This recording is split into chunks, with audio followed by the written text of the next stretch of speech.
जब फावड़े से कटकर हुई नाग की मौत और फिर 3 घंटे बाद उसकी नागिन ने जो किया उसे आज तक कोई भी भुला नहीं पाया है। दोस्तों कहते हैं नाग नागिन का जोड़ा अगर कहीं दिख जाए तो उसे मारना तो दूर की बात उसे छूना भी नहीं चाहिए, क्योंकि कहते हैं नागिन अपने मरे हुए नाग की आंखों में देखकर ये पता लगा लेती है कि उसके नाग को उससे जुदा करने वाला कौन है, और जब तक अपने नाग का पूरा बदला ना ले ले वो चैन से नहीं बैठती है। और ऐसा ही कुछ हुआ छत्तीसगढ़ के एक छोटे से गाँव कमरिया में, जहाँ सत्य प्रकाश नाम के एक व्यक्ति से नाग की मौत हो गई और फिर उसके साथ जो हुआ वो देखकर आप भी कांपने लगेंगे।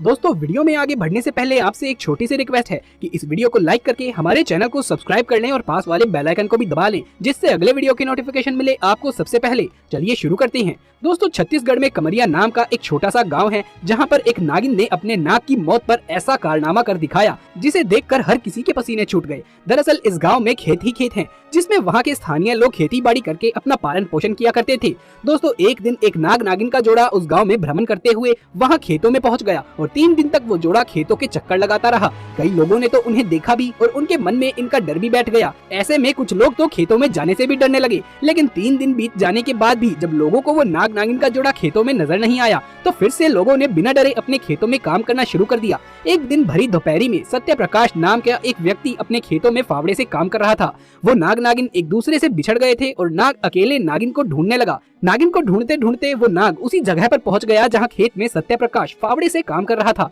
और अचानक से उसके फावड़े के नीचे नाग का सर आ गया, जिससे कि उसका सर कट गया। ये देखकर सत्य प्रकाश के पसीने छूट गए। वो जोर जोर से चिल्लाने लगा। तभी खेत में काम करने वाले सभी लोग वहां पर इकट्ठा हो गए। सत्य प्रकाश ने घबराते हुए बताया कि अपना काम कर रहा था मैं, और अचानक से ये नाग मेरे फावड़े के नीचे आकर कट गया। इसका सर इसके धड़ से अलग हो गया। उसमें से एक व्यक्ति बोला कि हमारा तो काम ही है खेतों में काम करना, और नाग नागिन का खेतों में आना और इनका हमारे हाथों मर जाना ये तो मामूली सी बात है। इस घटना को ज्यादा गंभीरता से लेने की कोई जरूरत नहीं है। लेकिन वो व्यक्ति ये नहीं जानता था कि ये नाग नागिन साधारण नहीं बल्कि इच्छाधारी नाग नागिन है। दोस्तों उसकी बातें सुनकर अन्य गाँव वासी भी उसी की हाँ में हाँ मिलाकर कहने लगे कि ये तो सच है, हमें नाग नागिन के मरने से इतना डरना नहीं चाहिए, ये तो हमारा काम है। उन सबकी बातें सुनकर सत्य प्रकाश को भी हिम्मत आ गई और उसने फावड़े से उस नाग को उठाकर खेत की झाड़ियों में डाल दिया। और यही उसकी जिंदगी की सबसे बड़ी भूल थी, क्योंकि वो सभी इस बात से अनजान थे कि ये कोई साधारण नाग नहीं बल्कि इच्छाधारी नाग है, और उसकी नागिन भी इच्छाधारी है। शाम का समय हो रहा था, तो ऐसे में सभी लोग वहाँ से चले गए और अपने अपने घर जाकर आराम करने लगे।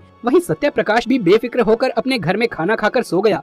लेकिन वो नागिन शांत कहाँ रहने वाली थी। अपने नाग की मौत का बदला लेने के लिए उसी दिन उसकी मौत के 3 घंटे बाद वो नागिन उनके गाँव में आ गई और सत्य प्रकाश के घर को ढूंढते हुए गाँव वासियों के घर में घुस गई और लोगों को डसने लगी। उस नागिन ने जैसे ही 2 घरों में लोगों को डसा तो पूरे गाँव में हड़कंप मच गया। सभी लोग चिल्लाते हुए गांव के बाहर एकत्रित हो गए। फिर वो नागिन गांव के महादेव मंदिर की चोटी पर जाकर बैठ गई और देखते ही देखते उसने एक विशाल रूप धारण कर लिया। वो दिखने में बहुत ही ज्यादा भयानक और डरावनी लग रही थी। उसका ऐसा रूप देखकर वहां मौजूद लोगों के पसीने छूट गए। उसको शांत करने के लिए मंदिर के पुजारी ने मंत्रों का उच्चारण जोर जोर से करना शुरू कर दिया और कुछ ही देर में वो नागिन अपने साधारण रूप में परिवर्तित हो गई और मंदिर से उतरकर दूर जाने लगी। वो पूरी तरीके से शांत होकर अपने रास्ते चली गई। फिर पुजारी को सत्य प्रकाश ने अपने साथ घटी घटना के बारे में बताया, क्योंकि सत्य प्रकाश को संदेह था कि शायद ये सब उसी की वजह से हो रहा हो। पुजारी ने सत्य प्रकाश से कहा कि तुमने उस नाग को अनजाने में मारा है, लेकिन उसे झाड़ियों में यूं फेंक कर आ जाना ये तुम्हारी बहुत बड़ी भूल थी। अब तुम्हारी जान की दुश्मन वो नागिन बन चुकी है। पुजारी ने सत्य प्रकाश को कुछ मंत्रों का एक तावीज बनाकर दिया और कहा कि मैं बस अब तुम्हारी रक्षा ही कर सकता हूँ,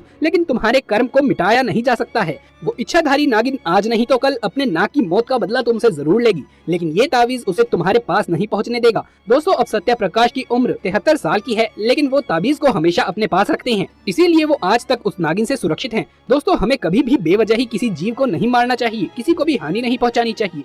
लेकिन अगर गलती से ऐसा कुछ हो जाए तो ऐसे में विधिवत उसका अंतिम संस्कार हमें जरूर कर देना चाहिए। सत्य प्रकाश ने नाग का अंतिम संस्कार ना करते हुए उसे झाड़ियों में यूं ही फेंक दिया, और यही उसकी जिंदगी की सबसे बड़ी भूल बनी, जिससे कि उसके ऊपर उसके प्राणों का खतरा मंडराने लगा। दोस्तों इसी बात पर सच्ची श्रद्धा से कमेंट बॉक्स में हर हर महादेव जरूर से लिख दें। जब एक लड़की गांव वालों के सामने बन गई इच्छाधारी नागिन, और फिर जो हुआ उसे देख आप भी हैरान रह जाएंगे। कहते हैं स्वाति नक्षत्र की रात बहुत ही चमत्कारी होती है, और इसी रात को इच्छाधारी नागिन अपने प्रेमी नाग के साथ प्रेम लाभ करती है। इतना ही नहीं, कहते हैं कि स्वाति नक्षत्र की रात कई नागिन असाधारण शक्तियां भी प्राप्त करती हैं।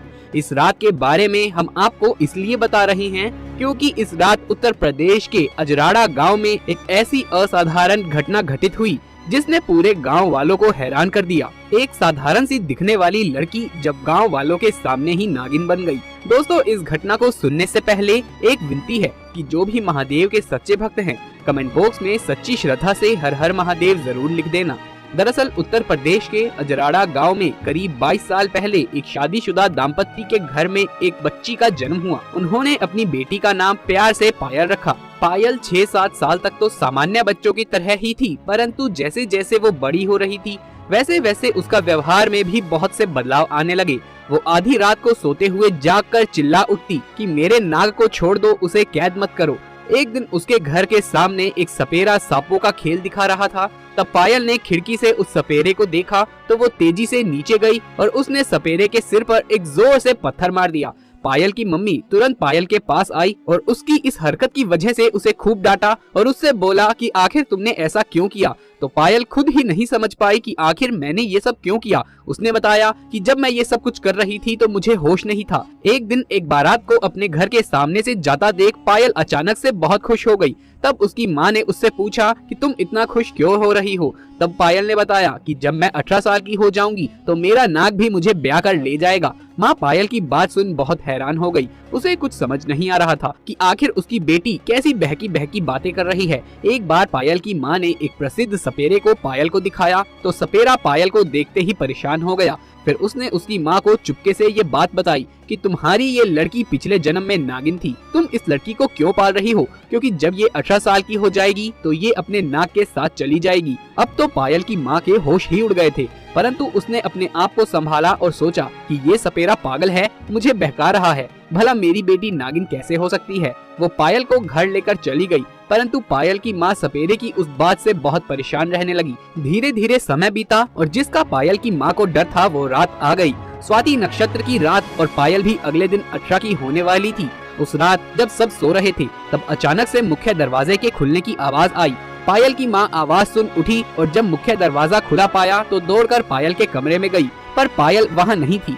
पायल की माँ ने तुरंत अपने पति को उठाया और कुछ गांव वालों के साथ मिलकर वो रात को करीब 12 बजे के समय गांव से ही कुछ दूरी पर उस शिव मंदिर की तरफ गई, जहां अक्सर बचपन में जब भी पायल गायब हो जाती तो उसी शिव मंदिर में मिल जाया करती थी। जैसे ही वो लोग शिव मंदिर पहुंचे तो वहां वो पायल को देख हैरान रह गए, क्योंकि पायल का आधा शरीर मानव का था और आधा शरीर किसी नाग का। तभी उसके सामने एक नाग आता है। गांव वालों ने तो डर के मारे पायल के पास जाने की हिम्मत ही नहीं करी, परंतु पायल की माँ अपनी बेटी को देख रोने लगी और माँ की ममता तो माँ की ममता होती है। वो उसके पास जाकर बोली, बेटी ये तुम्हें क्या हो गया है। तो पायल बोली कि माँ, मैं पिछले जन्म में एक इच्छाधारी नागिन थी, ये मेरा नाग है। मुझे मेरे पिछले जन्म में एक सपेरे ने मार डाला था और तब से ही मेरा नाग मेरे जन्म का इंतजार कर रहा था। आज स्वाति नक्षत्र की रात है और मैं 18 की हो चुकी हूँ और मुझे मेरी शक्तियाँ प्राप्त हो चुकी हैं, जिससे मुझे सब कुछ याद आ गया। माँ मुझे जाना होगा, परंतु जब भी मेरी आपको याद आए आप इस शिव मंदिर के पास चले आना, मैं आपसे जरूर मिलने आऊंगी। इतना कहकर नागिन के रूप में पायल अपने नाग के साथ चली जाती है। तो दोस्तों, आपकी इस घटना के बारे में क्या राय है, हमें नीचे कमेंट बॉक्स में लिख करके जरूर बताइएगा।